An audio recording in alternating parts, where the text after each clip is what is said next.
My first solo trip to Korea is so exciting adventure. Walang videographer, mag-isa umalis. Thanks God for safe flight. We already arrived in Korea Incheon International Airport. Yeah. How many hours take time? What time departure? Maybe 10:35. 7 o'clock departure from Manila. Yeah, 7:30. What time arrive? 10:35. 10:25. But how many immigration US time? I don't know what time. Maybe 1 hour or 1 or 2 hours, right? Yeah. Anyway, congratulations. Welcome to Korea. We going to hotel travel estimated like 2 hours. Good morning, hindi na ako nakapag-video kagabi dahil sobrang pagod na talaga ako. Ayan, maglalakad na tayo, papunta na tayo sa kabilang isla. Ayan, ito yung unang hotel natin. Ayan. At then, siyempre hanap kami ng pagkain ngayon. At dito kami nakakita ng restaurant. Ang sasarap. Oh, see? Diba? Ang sasarap ng mga foods nila dito. Talagang gustong gusto ko talaga ang Korean food. Kaya gustong gusto kong explore lahat ng mga klase ng pagkain nila. Pero ngayon sa first umaga ko pa lang dito, ito lang muna ang ating kakainin. Ayan, dahil may ayan, driver na natin, tour guide na natin. Hello, what is your name, this island name? Huh? Nami Island. So.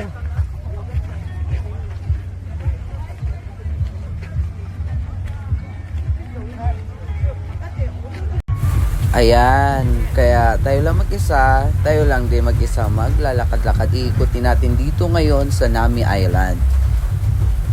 Oh. Kaya siyempre, pa-flex lang.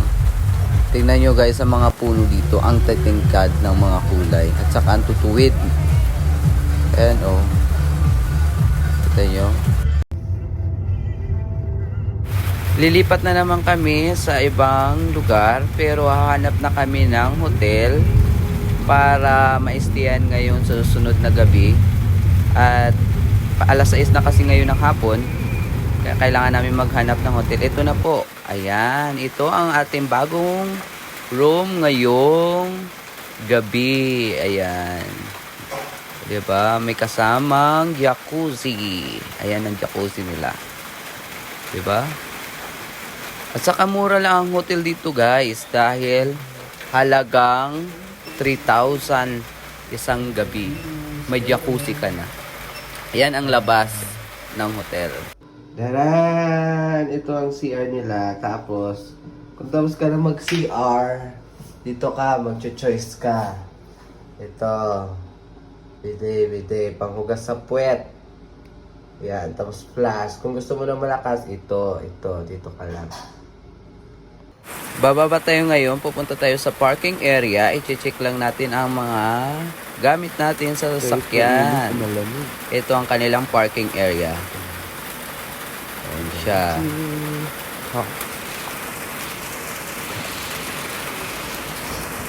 Ayan, puntahan muna natin ang ating sasakyan dahil i-check lang natin ang mga gamit.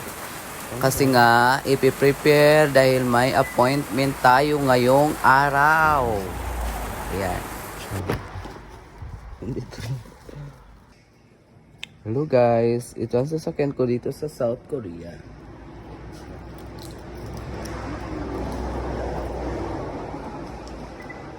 See, happy natin. May lakad kasi kami ngayon, pupunta kami dentist.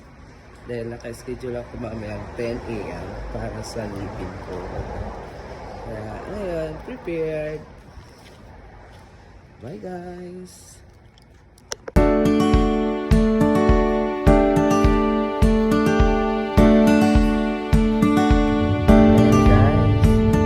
Lakad na kami papunta dito kasi layo-layo pa.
Korea Seoul, Gangnam, downtown. Yan guys, sobrang excited. Iba ang feelings talaga kapag first time mo sa isang lugar. Hindi mo alam ang gagawin mo sa sobrang excited. And guys, hindi ko na nakunan ang loob ng dentist area, dentist office nila dahil bawal daw. 50km 신호 위반 과속 단속 구간입니다. 7 PM pa lang guys, 7 PM na guys dito pero mataas pang araw. Magandang umaga ulit sa ating lahat. Ayan, hindi ko na nakunan ng lahat ng mga nangyari kagabi dahil masakit ang ating ngipin. Ayan guys, kaya napapansin nyo naka-face mask ako dahil may bagong upira ang ating bagang ngayon. Ayan guys, babiyahin na naman tayo. Ang schedule natin ngayong umaga o ngayong araw ay pupunta tayo ngayon sa lumang village nila, village palace nila dito sa Korea. Tingnan nyo guys, tara samahan nyo ako.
Ayan, dito na naman tayo sa kanilang palasyo mismo. Dito ang tinatawag nilang, ito ang municipal hall nila kung dito sa atin sa Pilipinas. Ay, siyempre, lalakad-lakad lang, tingin-tingin. Ganun lang naman pag magta-travel tayo. I-enjoy lang. Dito na naman tayo sa kanilang canteen at souvenir shop.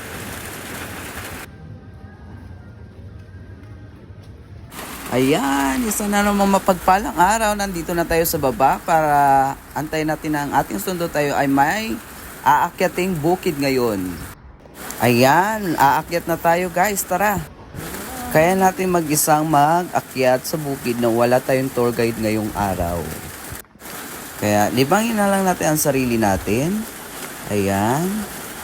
Guys, alam niyo maganda ang paligid talaga nila dito. Malinis, wala akong masabi. Sobrang cool. At saka ang lilinis, oh, 'di ba? Tingnan niyo guys. Ayan.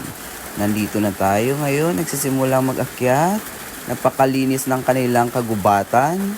At may nakita akong isang ibon. Ayan. Tara, samahan niyo ako guys.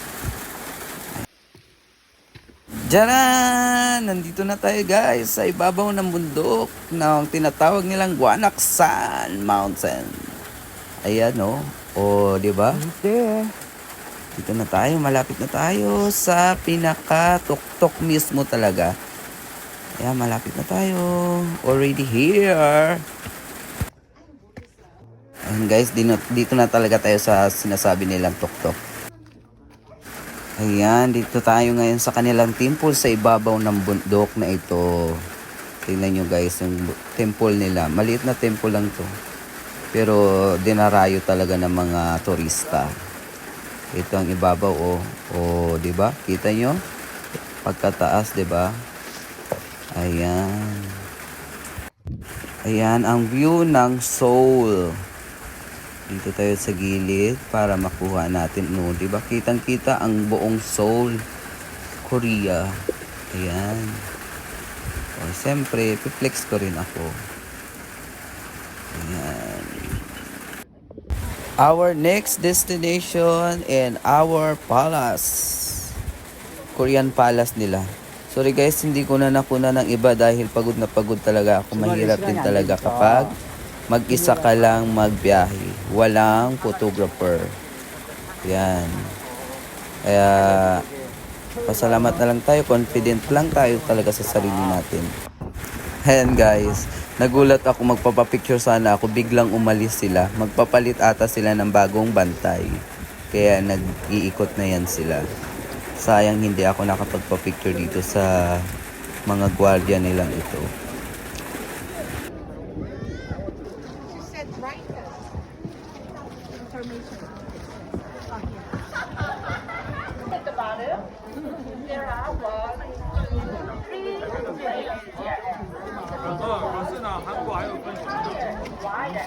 Ayan, may pupuntahan tayong isang guide dahil nag-request na ako ng isang guide ko para may magbi-video-video rin sa atin habang tayo ay namamasyal dito. Kasi nga malaki ang palasyo na to daw, ang sabi nila. Ayan na siya. Ito yung bago nating guide. Ayun. Siyempre guys, hindi mo talaga to papalampasin na ma-experience mong maglakad sa palasyo nilang naka-costume ka pa, nakasuot ka ng hanbok dress nila. Ayan. O diba, nakita nyo ang bagong hari ng palasyo ng Korea. Ayan siya. O, diba? Ayan na nga. Ayan na ang bagong hari. Nakita nyo guys. O diba? At dahil nagutom na tayo, umalis na ako sa palasyo. Dito ako sa gilid ngayon ng palasyo, maghahanap ng pagkain. Taran! Alam niyo guys kung saan tayo ngayong araw? Dito tayo ngayon sa malapit sa boundary ng North Korea. Ayan.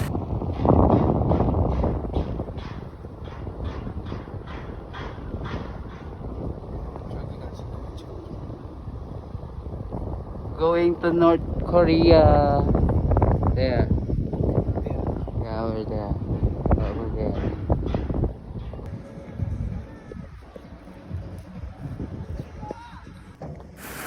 Ikot-ikot lang dahil pupunta tayo ngayon sa area ng museum nila, memorial museum nila sa panahon ng giyera nila. Pakita ko sa inyo guys. Ito yan oh. Ayan. Aakyatin natin sa taas doon kasi ang mga area kung saan. Ito yung lugar na to guys. Ito dito mismo Hello. na tapos ang gera noong 1952. My father is here in Korea. Abuji. Okay. Let's go! Tara, akitin na natin guys. Ayan. May makikita kayong orasan dyan sa gilid. Yan ang oras kung anong oras natapos ang gera. 6:25 p.m. June 6, 1952. Ayan. Tara guys, ikutin natin to dito sa taas. Ayan. Ang gaganda talaga ng ano. Ng mga bulaklak nila. Ito daw ay hindi nila itinanim, kusang tumutubo lang dyan sa gilid, kaya inarrange na lang nila, pinanatili na lang nila ang kalinisan at saka mininti na lang nila ang bulaklak. Ayan, dito tayo guys mismo, dito sa lugar na to natapos ang gera nila. Yan, kita nyo? Ito ang kanilang museum. Nandiyan nakasulat ang mga history sa gera nila noon nang nagegera si North Korea at saka si South Korea. At saka guys, nandito pa ang kanilang mga huling gamit na natira. Ayan guys, o tignan nyo. Pakita ko sa inyo. Ayan. O. Saka ito yung may mga helmet. Ayan. Ayan, at last day na natin ngayon dito sa South Korea. Tayo ay magpapaalam na. Ito po nga pala guys ang aking last na natirahan. Nagkuha ko ng Airbnb.